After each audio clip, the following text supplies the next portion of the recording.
जब जीव को मनुष्य शरीर में जन्म लेना होता है तो प्रकृति में वर्षा के साथ आता है, प्रकृति में वर्षा के साथ आया और फसल में मूली गाजर गेहूं अन्न इनमें वो जीव प्रवेश करता है और उसे माता पिता दोनों पाते हैं तो सप्तम धातु वीर के रूप में परिणित होता है जीव।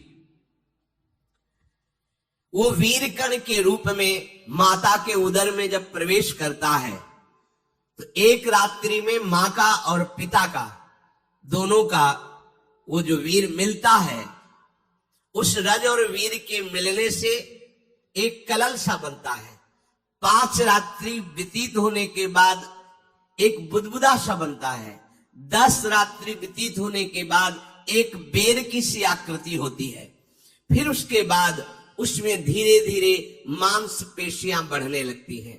1 महीने में उसके सिर निकल आता है, 2 महीने में हाथ पांव अंगों का विभाग होता है, तीसरे महीने में नख रोम अस्थि चर्म स्त्री पुरुष के चिन्ह प्रकट हो जाते हैं, 4 महीने में मांसादि 7 धातुएं प्रकट हो जाती है, 5वें महीने में चेतना जागृत हो जाती है। जैसे अपने चेतना ऐसे 5वें महीने में गर्भस्थ शिशु की चेतना जागृत हो गई। जीव है पर चेतना 5 महीने बाद मां के गर्भ में जागृत। अब उसे भूख लगती है, प्यास लगती है, वहां की तापमयी जलन पीड़ा छोटे छोटे कीड़ों के द्वारा काटना, 6ठे मास में झिल्ली से लपटा हुआ मां की दाहिनी कोख में कीड़े की तरह तड़पता है।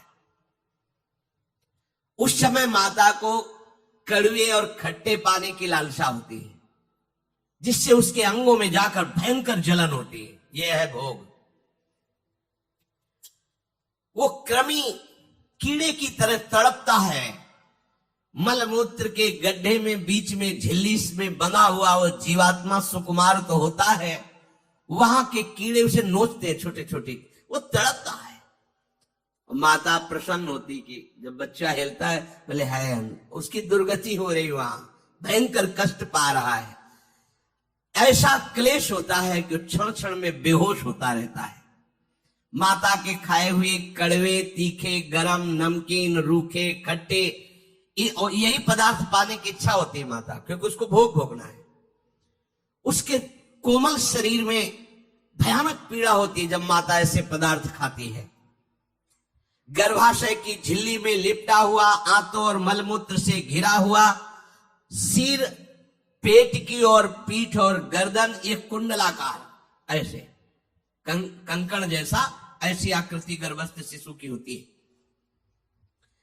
पिंजड़े में बंद पक्षी के समान पराधीन, ना तो वो हिलडुल सकता है ना बोल सकता है, बड़ा असमर्थ दुख को भोग रहा है, चेतना पूरी है। इसी समय भगवान द्रवित होकर उसे ज्ञान देते हैं, गर्भस्थ शिशु को, सबको। जे उसे ज्ञान होता है तो सैकड़ों जन्म के कुकर्मों से याद आते हैं, सैकड़ों जन्म के। ओहो, ये मेरे कर्म का ही फल, मैंने ऐसे कर्म किए इसलिए दुख भोग रहा हूं।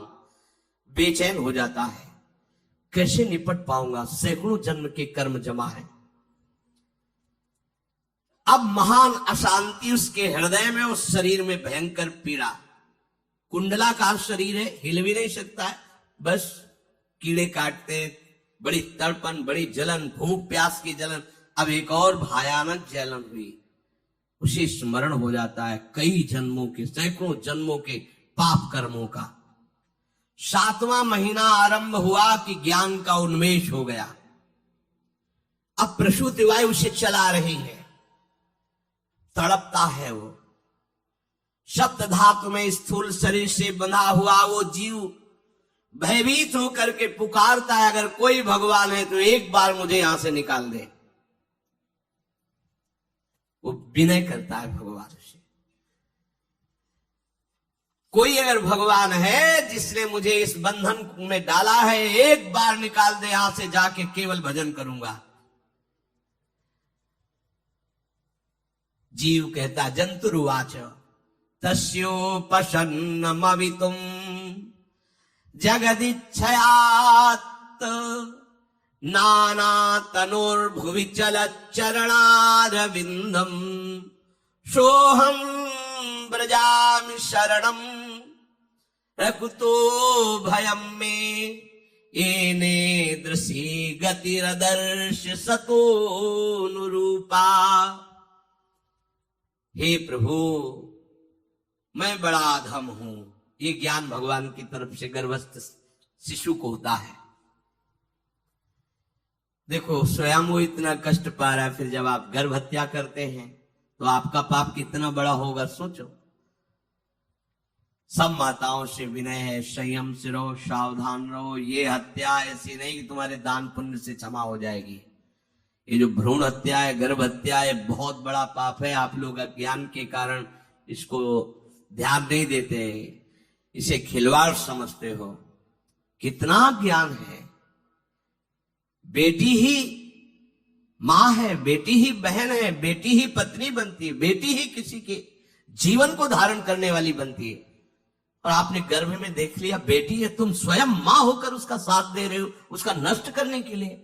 हमारी तो बात ही समझ में नहीं आती, क्या बुद्धि भ्रष्ट हो गई। अगर पुरुष का इतना महत्व है तो बेटियां ना हो तो तुम्हारी कौन सी गति होगी, सोचो जरा। जीना मुश्किल हो जाएगा तुम्हारा। तुम पुरुष किस काम के रह जाओगे। तुम्हारा अर्धांग काट दिया जाए तो तुम कैसे होगे। स्त्री स्वरूप अर्धांग है। जिस घर में मां बहन नहीं है, स्त्री स्वरूप नहीं, स्मशान जैसा वो होता है। ध्यान दीजिए, ये बहुत बड़ी गलती है जो अपनी बेटियों की हत्या करते हैं। ये वो पाप है जो अक्षम्य अपराध है। स्त्री हत्या करना शास्त्रों में बहुत बड़ा पाप कहा गया है। फिर वो तो बच्चा है, बिल्कुल नहीं।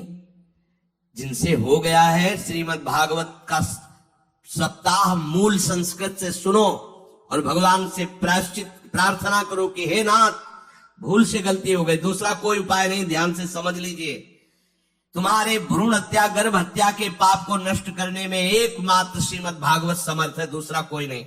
कोई दान पुण्य तीर्थ स्नान तुम्हें क्षमा नहीं कर पाएगा। यह ऐसा महापाप है। अगर हृदय में जलन करके और मूल संस्कृत के द्वारा पूरी 7 दिन में भागवत श्रवण की जाए नियम से, तो भागवत समर्थ है, इस हत्या के पाप से भी आपको मुक्त कर देगी। जिनकी ऐसे हत्या हो गई हो करवा लो, नहीं तो बुद्धि आगे भ्रष्ट करके तुम्हें हरि गुरु से विमुख कर देगा। ये पाप ऐसा नहीं कि तुम्हें 2-4 माला घुमाने से क्षमा हो जाएगा। ये महत अपराध है।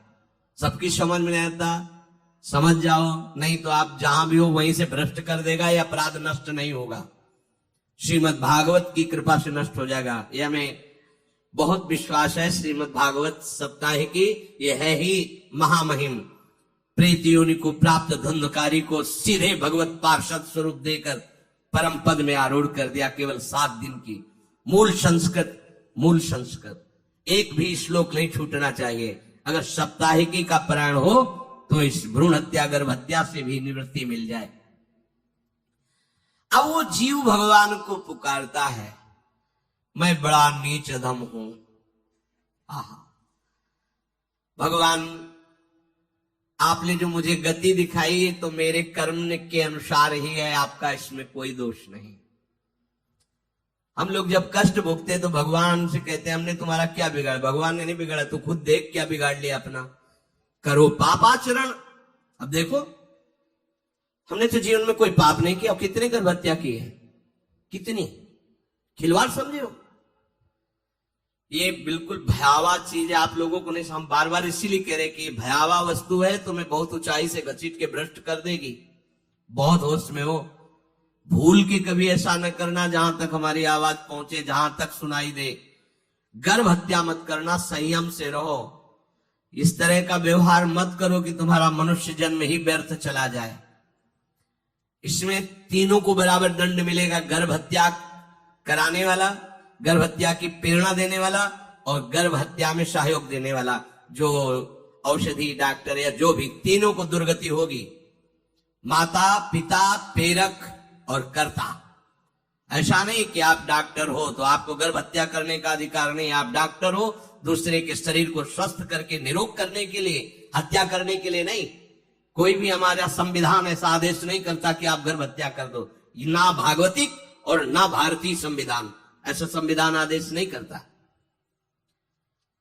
अब वो जीव कह रहा है कि प्रभु मेरे योग्य ही है, आपने जो मुझे दंड दिया है। मैंने सुना है कि आपकी शरण में जो आता है आप उसकी रक्षा कर लेते हैं। आपकी जो शरण में हो जाता है वो इस भूमि पर, भारत भूमि पर, विश्व पर निर्भय विचरण करता है, कोई उसे भय नहीं प्रदान कर सकता। प्रभु मैं इस माता के उदर में माया का रहस्य न जानने के कारण ऐसे कर्म किए कि मैं आ गया हूं, बहुत दुख पा रहा हूं। हे निर्विकार अखंड बोध स्वरूप परमात्मा, मैं बार बार नमस्कार करता हूं। प्रभु मेरे ऊपर कृपा कर दो, एक बार इस गर्भ से निकाल दो, मैं यहां से बाहर जाकर आपका निरंतर भजन करूंगा। ये वादा करके आए हम प्रभु से सब। प्रभु ने करुणा करके हमें चांस दिया है मनुष्य शरीर। प्रभु मैं बहुत जन्मों यारे देख रहा हूं, कर्मों में भटकता रहा आपसे विमुख होकर के। ये जो मुझे अभी ज्ञान हो रहा है केवल आपकी कृपा से तत्कालिक है, तत्कालिक। एक तत्कालिक वैराग्य होता है, जैसे कथा सुनियो मन में आया कि अब तो भजन ही करना है।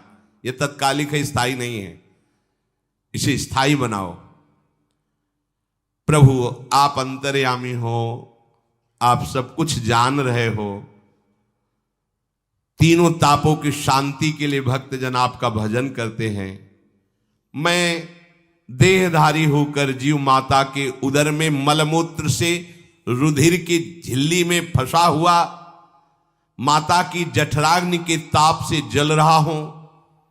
प्रभु एक एक क्षण में यहां विकल होकर केवल इंतजार कर रहा हूं कि किस समय मुझे यहां से निकाला जाएगा।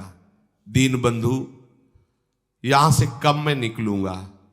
स्वामिन आप बड़े दयालु हो।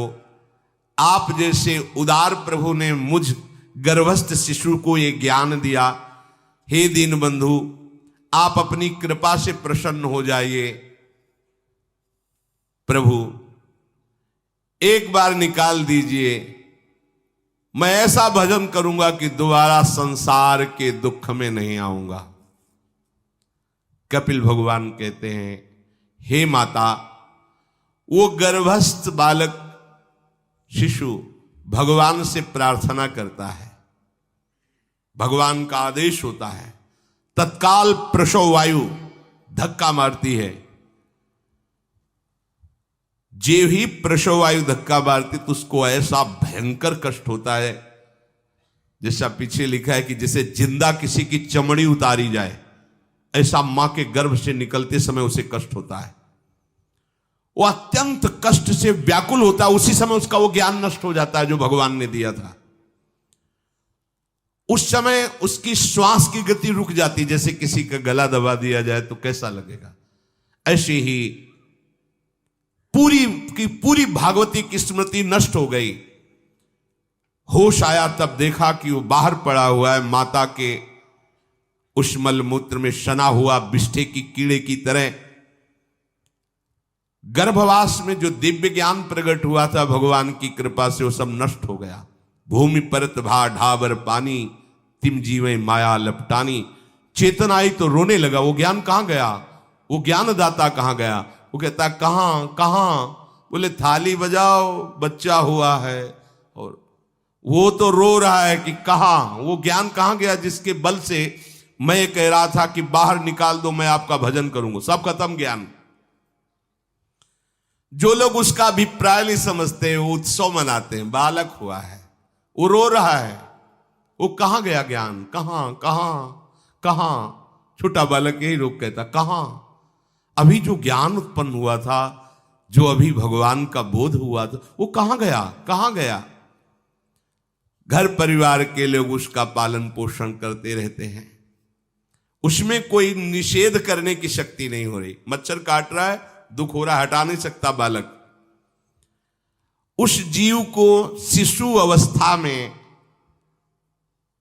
जब कपड़ों पे लिपेट कर ऐसे लिटाया जाता है तो इतना कोमल त्वचा होती कि कपड़े भी उसको, जैसे खुजलाहट है, पीड़ा है या जलन है, बिल्कुल कोमल त्वचा होती, कुछ नहीं कर सकता हो, पर रो सकता है। ना खुजलाने की, ना करवट बदलने की, ना उठने की कोई सामर्थ्य नहीं। बड़ा कष्ट पाता है बाल्यावस्था में, क्योंकि त्वचा बड़ी कोमल होती है, दास मच्छर आदि जीव उसको काटते हैं। गर्भावस्था का कोई ज्ञान नहीं रहा, सिर्फ रोना ही रोना रह रहा। इस प्रकार उसकी बाल्यावस्था कटी, कौमार अवस्था आई, पौगंड अवस्था, इनमें वो खिलवाड़ में फंस गया। जैसे जैसे बड़ा होता जाता, चेतना, गुनगुना, ये कार, ये प्लास्टिक के ऐसे उनमें मगन है। देखो ना छोटे बच्चों को, अज्ञानवश इसकी ये अवस्था कट गई। बड़े भाग्यशाली ऐसे भी बच्चे हैं जो तुतला के बोलते हैं, उनकी मैया कहती राधा बोलो, राधा। देखो ये सौभाग्य, प्रणाम है उन माताओं को जो अपने बच्चों को भगवान नाम बुलाती हैं कि आप बोलो, श्री हरिवंश बोलो, राधे राधे बोलो। धीरे धीरे उसकी युवावस्था पहुंची। इस समय उसके अंदर एक भूत सवार होता है, जवानी का भूत है, ये सबके सवार होता है। अगर मंत्र चल रहा है तो भूत नहीं चढ़ेगा, नाम चल रहा है तो भूत नहीं चढ़ेगा, नहीं तो भूत चढ़ जाता है। ये कुछ भी करवा सकता है भूत, भूत ही तो है ना। वैसे ही पंचभूत लिपट गए, ये ऊपर से जवानी का और भूत सवार हुआ तो जौवन ज्वर के ही नहीं बलकावा। जवानी में कोई भी ऐसा अपराध नहीं जो हो ना जाए। बड़ा भयानक इसमें स्वरूप होता है। इसमें केवल भोग, केवल भोग, एक ही दृष्टि रहती है, भोग भोगना। अज्ञानवश जब भोगों की प्राप्ति में बाधा पड़ती तो भयंकर वो क्रोध करता है, शोकाकुल होकर हिंसा कर बैठता है। जैसी घटनाएं सुनने को मिलती हैं, राक्षसी घटनाएं, ये भूत है जवानी का। जहां कामना में बाधा पहुंची, क्रोध, क्रोध में वो समझ नहीं पाता कि मेरे जैसा ही प्रिय शरीर उसका है जो मैं वर्ताव कर रहा हूं। सदेहेन मानेन वर्धमानेन मन्युना करोति विग्रहम कामी कामेष्वंताय चात्मनः। जैसे जैसे देह बढ़ता जाता है, पुष्ट होता जाता है, वैसे वैसे भोग वासना और अभिमान बढ़ता जाता है। वो काम परवश होकर अपना नाश करना शुरू कर देता है। यौवन, वो फिर खोटी बुद्धि वाला वैसे ही पाप करने लगता है जिन पापों के कारण उसकी दुर्गति हुई थी नरक आदि की, और मां के गर्भ में आया था। देहाभिमानवश निरंतर मैं करूंगा, मैंने भोगा, मैं वो भोगूंगा।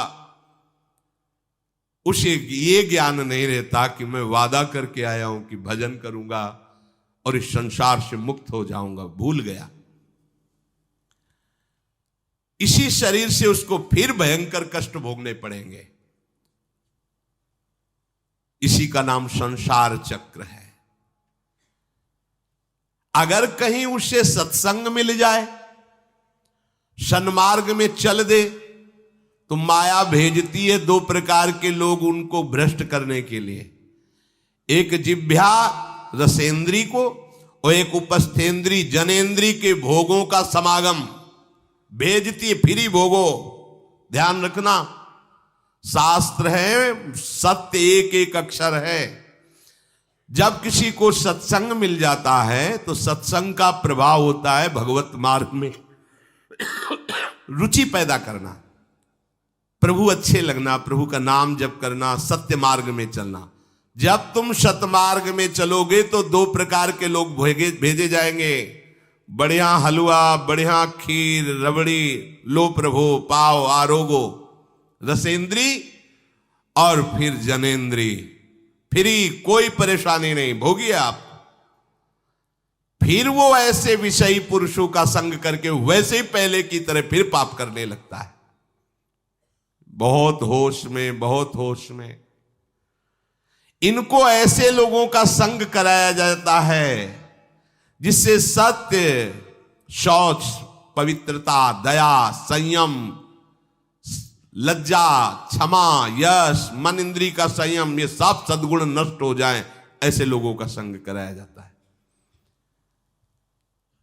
ऐसे लोग बहुत हैं, वो आपको पैसा खर्चा करके वो आपको भोग दिलाएंगे, भोगो भैया, आप इनके लिए नहीं भगवत मार्ग में आए हो, आप प्रभु की प्राप्ति के लिए आए हो। बचो, सावधान हो।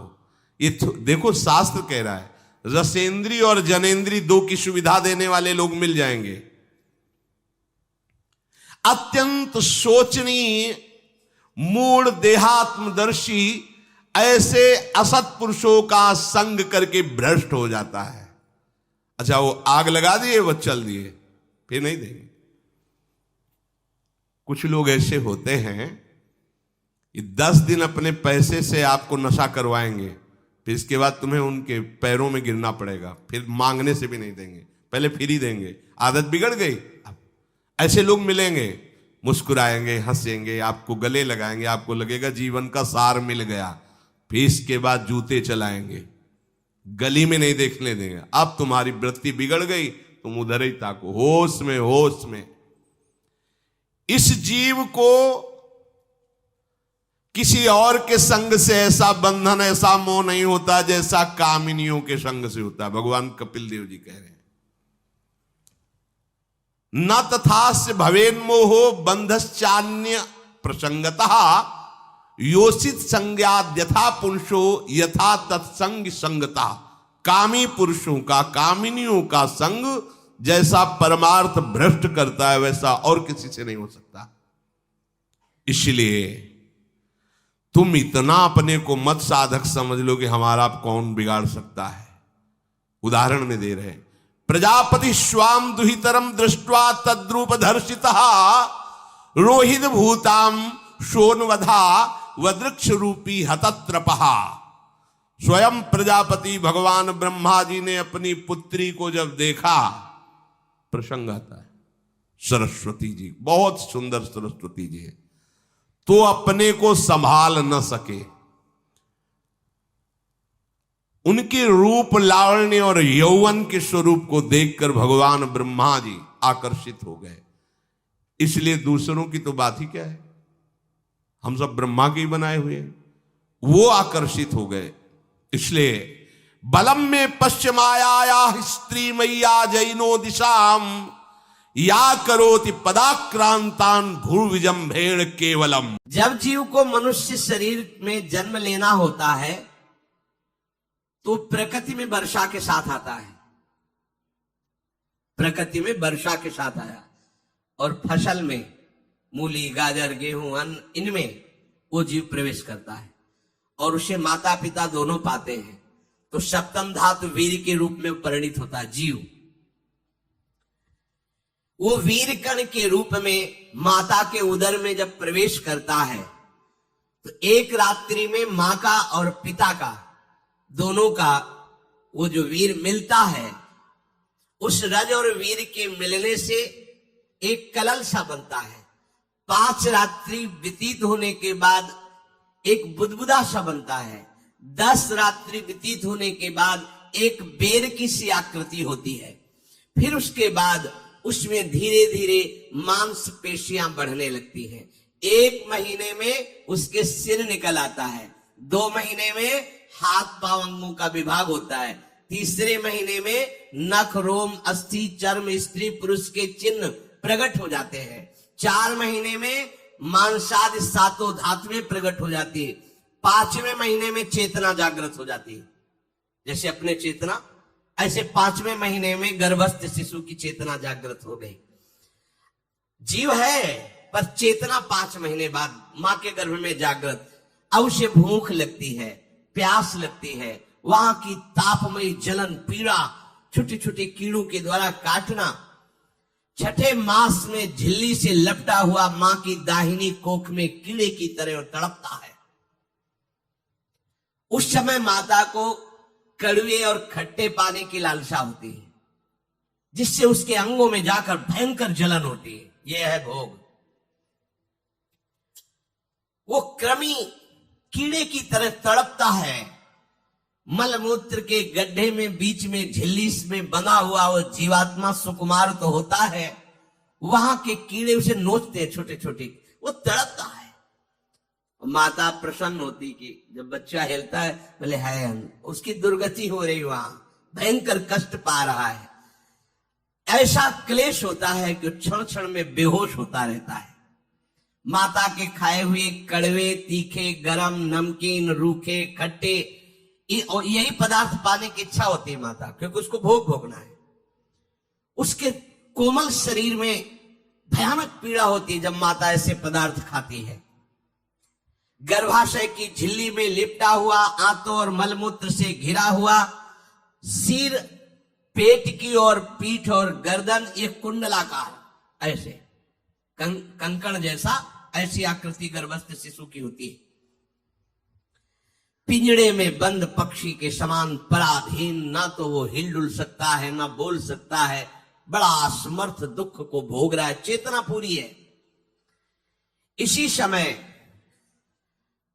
भगवान द्रवित होकर उसे ज्ञान देते हैं, गर्भस्थ शिशु को, सबको। जे उसे ज्ञान होता है तो सैकड़ों जन्म के कुकर्मों से याद आते हैं, सैकड़ों जन्म के। ओहो, ये मेरे कर्म का ही फल है, मैंने ऐसे कर्म किए इसलिए दुख भोग रहा हूं। बेचैन हो जाता है, कैसे निपट पाऊंगा, सैकड़ों जन्म के कर्म जमा है। अब महान अशांति उसके हृदय में, उस शरीर में भयंकर पीड़ा। कुंडलाकार शरीर है, हिल भी नहीं सकता है, बस कीड़े काटते, बड़ी तड़पन, बड़ी जलन, भूख प्यास की जलन। अब एक और भयानक जलन हुई, उसे स्मरण हो जाता है कई जन्मों के, सैकड़ों जन्मों के पाप कर्मों का। 7वां महीना आरंभ हुआ कि ज्ञान का उन्मेष हो गया। अब प्रसूति वायु उसे चला रही है, तड़पता है वो। सप्त धातु में स्थूल शरीर से बंधा हुआ वो जीव भयभीत होकर के पुकारता है, अगर कोई भगवान है तो एक बार मुझे यहां से निकाल दे। वो विनय करता है भगवान से, कोई अगर भगवान है जिसने मुझे इस बंधन में डाला है, एक बार निकाल दे यहां से, जाके केवल भजन करूंगा। जीव कहता, जंतुरुवाच तस्योपशन्नमवितुम जगदिच्छयात् नाना तनोर्भुवि चलच्चरणारविंदम सोहम ब्रजामि शरणम रकुतो भयम में येने दृशी गतिरदर्श सतोनुरूपा। हे प्रभु, मैं बड़ा अधम हूं। ये ज्ञान भगवान की तरफ से गर्भस्थ शिशु को होता है। देखो, स्वयं वो इतना कष्ट पा रहा है, फिर जब आप गर्भ हत्या करते हैं तो आपका पाप कितना बड़ा होगा, सोचो। सब माताओं से विनय है, संयम से रहो, सावधान रहो। ये हत्या ऐसी नहीं कि तुम्हारे दान पुण्य से क्षमा हो जाएगी। ये जो भ्रूण हत्या है, गर्भ हत्या है, बहुत बड़ा पाप है। आप लोग अज्ञान के कारण इसको ध्यान नहीं देते, इसे खिलवाड़ समझते हो। कितना ज्ञान है। बेटी ही मां है, बेटी ही बहन है, बेटी ही पत्नी बनती है, बेटी ही किसी के जीवन को धारण करने वाली बनती है। और आपने गर्भ में देख लिया बेटी है, तुम स्वयं मां होकर उसका साथ दे रहे हो, उसका नष्ट करने के लिए। हमारी तो बात ही समझ में नहीं आती, क्या बुद्धि भ्रष्ट हो गई। अगर पुरुष का इतना महत्व है तो बेटियां ना हो तो तुम्हारी कौन सी गति होगी, सोचो जरा। जीना मुश्किल हो जाएगा तुम्हारा। तुम पुरुष किस काम के रह जाओगे। तुम्हारा अर्धांग काट दिया जाए तो तुम कैसे होगे। स्त्री स्वरूप अर्धांग है। जिस घर में मां बहन नहीं है, स्त्री स्वरूप नहीं, स्मशान जैसा वो होता है। ध्यान दीजिए, ये बहुत बड़ी गलती है जो अपनी बेटियों की हत्या करते हैं। ये वो पाप है जो अक्षम्य अपराध है। स्त्री हत्या करना शास्त्रों में बहुत बड़ा पाप कहा गया है। फिर वो तो बच्चा है, बिल्कुल नहीं।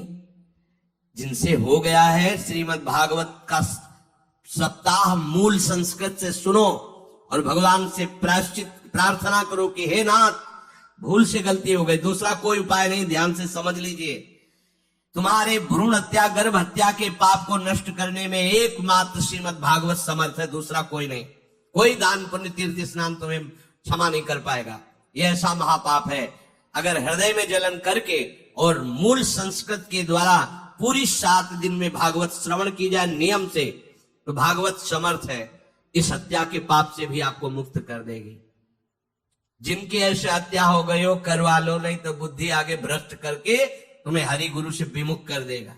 ये पाप ऐसा नहीं कि तुम्हें 2-4 माला घुमाने से क्षमा हो जाएगा। ये महत अपराध है। सबकी समझ में नहीं आता, समझ जाओ, नहीं तो आप जहां भी हो वहीं से भ्रष्ट कर देगा। ये अपराध नष्ट नहीं होगा, श्रीमद् भागवत की कृपा से नष्ट हो जाएगा। ये हमें बहुत विश्वास है। श्रीमद् भागवत सप्ताह की ये है ही महामहिम। प्रेत योनि को प्राप्त धुंधकारी को सीधे भगवत पार्षद स्वरूप देकर परम पद में आरूढ़ कर दिया। केवल 7 दिन की मूल संस्कृत एक भी श्लोक नहीं छूटना चाहिए। अगर सप्ताहिकी का प्राण हो तो इस भ्रूण हत्या गर्भ हत्या से भी निवृत्ति मिल जाए। अब वो जीव भगवान को पुकारता है, मैं बड़ा नीच अधम हूं। आहा, भगवान आपने जो मुझे गति दिखाई है तो मेरे कर्म के अनुसार ही है, आपका इसमें कोई दोष नहीं। हम लोग जब कष्ट भोगते तो भगवान से कहते हैं हमने तुम्हारा क्या बिगाड़ा। भगवान ने नहीं बिगाड़ा, तू खुद देख क्या बिगाड़ लिया अपना। करो पापाचरण। अब देखो, हमने तो जीवन में कोई पाप नहीं किया और कितने गर्भ हत्या की है, कितनी खिलवाड़ समझे हो। ये बिल्कुल भयावह चीज है, आप लोगों को नहीं। हम बार बार इसीलिए कह रहे कि भयावह वस्तु है, तुम्हें बहुत ऊंचाई से घसीट के भ्रष्ट कर देगी। बहुत होश में हो, भूल के कभी ऐसा न करना जहां तक हमारी आवाज पहुंचे, जहां तक सुनाई दे। गर्भ हत्या मत करना, संयम से रहो। इस तरह का व्यवहार मत करो कि तुम्हारा मनुष्य जन्म ही व्यर्थ चला जाए। इसमें तीनों को बराबर दंड मिलेगा, गर्भ हत्या कराने वाला, गर्भ हत्या की प्रेरणा देने वाला और गर्भ हत्या में सहयोग देने वाला। जो औषधि डॉक्टर या जो भी, तीनों को दुर्गति होगी। माता पिता प्रेरक और कर्ता। ऐसा नहीं कि आप डॉक्टर हो तो आपको गर्भ हत्या करने का अधिकार नहीं। आप डॉक्टर हो दूसरे के शरीर को स्वस्थ करके निरोग करने के लिए, हत्या करने के लिए नहीं।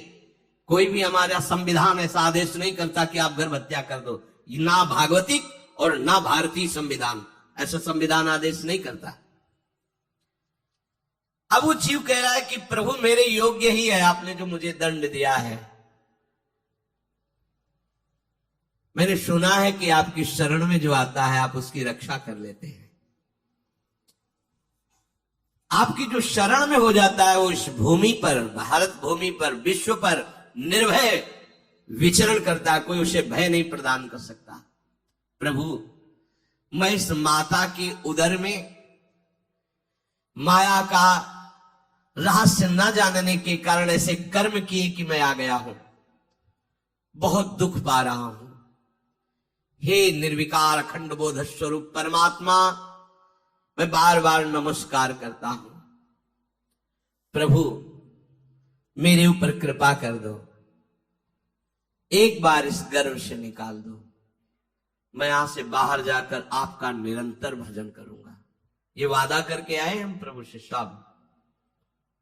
प्रभु ने करुणा करके हमें चांस दिया है मनुष्य शरीर। प्रभु, मैं बहुत जन्मों 23 घंटा के लिए बादशाह रहता है। मिले तो ना मिले तो बस भिक्षा बादशाह। जाय न चाहे कबो कछ तुम सन सहज सने, बसो निरंतर तासुर सुराउर निजगे। साक्षात भगवान हृदय में खेलते रहते हैं। दीनता नहीं होनी चाहिए।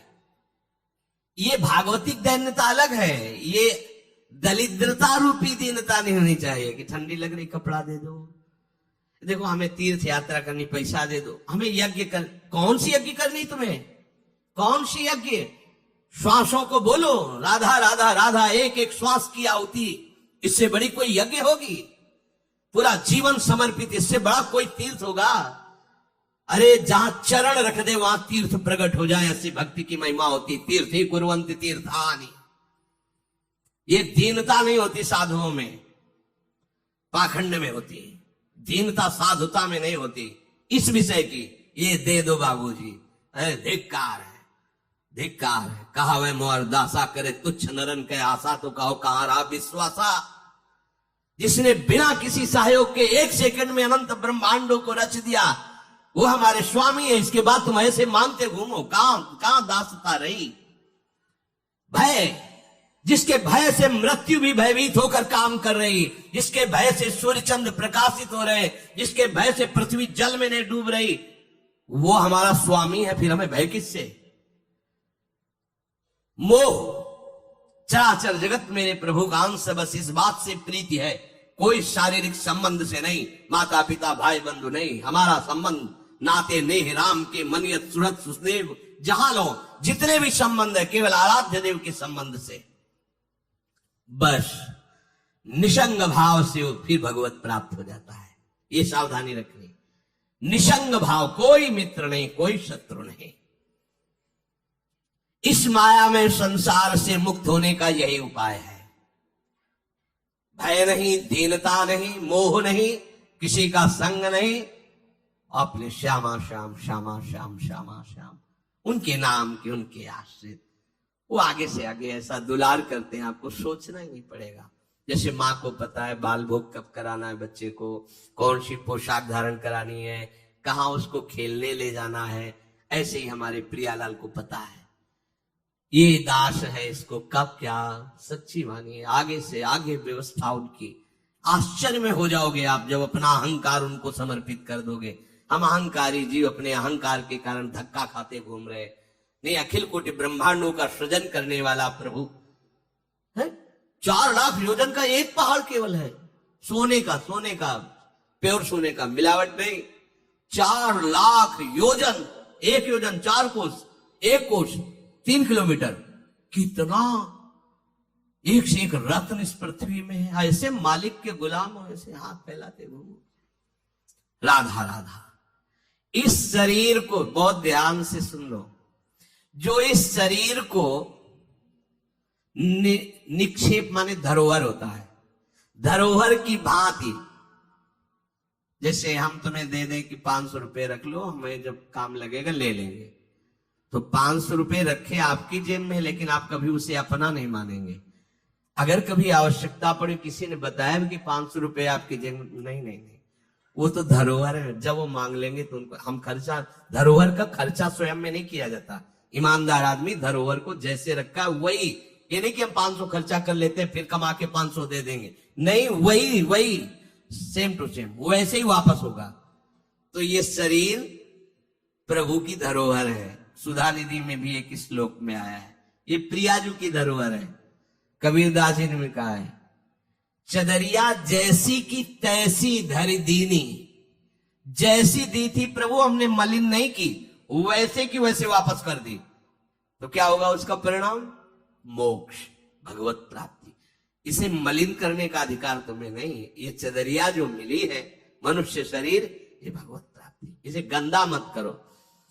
शरीर को धरोहर की भांति रखकर, ये गुरु की संपत्ति है, ये इष्ट देव की संपत्ति। तन वांग मनोभीर अमलई सोहम तविवासिता। ये शरीर, ये मन, ये वाणी हमारे गुरुदेव को समर्पित, उनकी आज्ञा के अनुसार चलना है। तो क्या होगा? अनासक्ति बढ़ेगी, किसी से कोई राग नहीं, अनासक्त होकर भगवत प्राप्त हो जाएगा।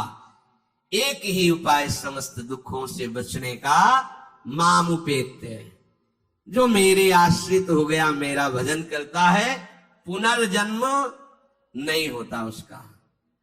क्योंकि दुखालयम शाश्वतम, संसार में वही जवानी, वही बुढ़ापा, वही रोग, वही योनियों में भटकना। थोड़ा तो थक जाओ। तुम्हें नहीं चाहिए दिव्यता तो कम से कम इतना समझ लो। फिर वही प्रारंभ वाली बात कहते हैं कि देश विदेश सुख के लिए भटकते हो, तो हम भी तो ऐसे देश की बात कर रहे जहां सुख ही सुख है, जहां काल की भी चाल नहीं है, वो है निकुंज देश। निकुंज देश के राजा है श्यामा श्याम, चलो ना वहां, राधा राधा रूपी धन कमाओ, यहां किसी से व्यवहार न करो, प्रेम का व्यवहार भगवत समर्पित करो, राग द्वेष का व्यवहार मत करो। तो इसी जन्म में ये कर्म परंपरा खत्म हो जाएगी। पता नहीं कौन कौन सी योनियों में हमें जाना पड़े माँ के गर्भ में। इसलिए भाई ये आखिरी जन्म होना चाहिए, ऐसा कर लो, ऐसा धन कमा लो जो तुम्हारे साथ चले, वो है राधा नाम। अब जीवन में धोखा ना होने पाए, सबसे प्रार्थना है बच जाओ, आगे और कलयुग भयानक रूप लेके आएगा, आपसे भजन नहीं होगा। अभी देख लो, न खान पान पवित्र है, न संग पवित्र है, न दृश्य पवित्र है, आगे तो और भी ये ऐसा समय पैदा करेगा कलयुग कि कोई राम कृष्ण हरि नाम सुनाई नहीं देगा। भा भ्रष्टाचारा सब संसारा धर्म सुने नहीं, कहीं स्वाहा स्वधा तो खत्म होता जा रहा है। देख लो, पहले यज्ञों की भरमार होती थी, कहां यज्ञ हो रहे हैं। ऐसे ही अभी सत्संग सुनने को मिल रहा है, कितनी जगह सत्संग होता है, भगवत प्राप्ति का कितनी जगह सत्संग होता है, खोज लो आप पूरे भारत में, कितनी जगह शुद्ध शास्त्र सम्मत भगवत मार्ग की बात मिलेगी। कितने नाम जापक रह गए हैं। वास्तविक आगे चल करके आपको सपोर्ट ही नहीं मिलेगा भक्ति का। जैसे अभी डरने लगे कि अगर तिलक लगा के जाएंगे तो ऑफिस वाले क्या कहेंगे, स्कूल में तो कंठी और तिलक ही नहीं धारण करने दिया जाता, बच्चे कहते हैं, घर में कहते हैं तुम सुहागवती हो, कंठी तो विधवा धारण करते हैं। कैसा दुर्बुद्धि घर वाले। और ठाकुर सेवा ये तो विधवाओं का काम हुआ, सच्ची सौभाग्यवती वही है जिसने ठाकुर सेवा स्वीकार कर ली। सच्चा मंगल सूत्र कंठी ही है जिसने हरि का पहन लिया। कैसी मंद बुद्धि है लोगों की, ऐसी मतलब सौभाग्यवती भी कंठी पहन सकती है, तो हमें लगता है इससे बड़ा दुर्भाग्य क्या होगा, हम इसे सौभाग्य मानेंगे। राम हरि कृष्ण बोल न पावे, कंठी न धारण करे, रज न धारण करे और उसे सौभाग्यवती, तो कौन सा सौभाग्य, मरण धर्मापति, कुछ दिन में वो भी मरेगा, फिर बनना क्या बनना, न भजन लायक रह जाओगे न संसार लायक रह जाओगे। प्रार्थना मान लो, थोड़ा कड़ुआ लगेगा लेकिन बहुत मीठा है परिणाम इसका। यद्यग्रे विषमेव परिणामे अमृतोपमम, जिसमें शुरुआत विष जैसी लगे उसका परिणाम अमृत में होता है। खूब भजन करो और इसी जन्म में श्री जी को प्राप्त करो। श्री राधा वल्लभ लाल।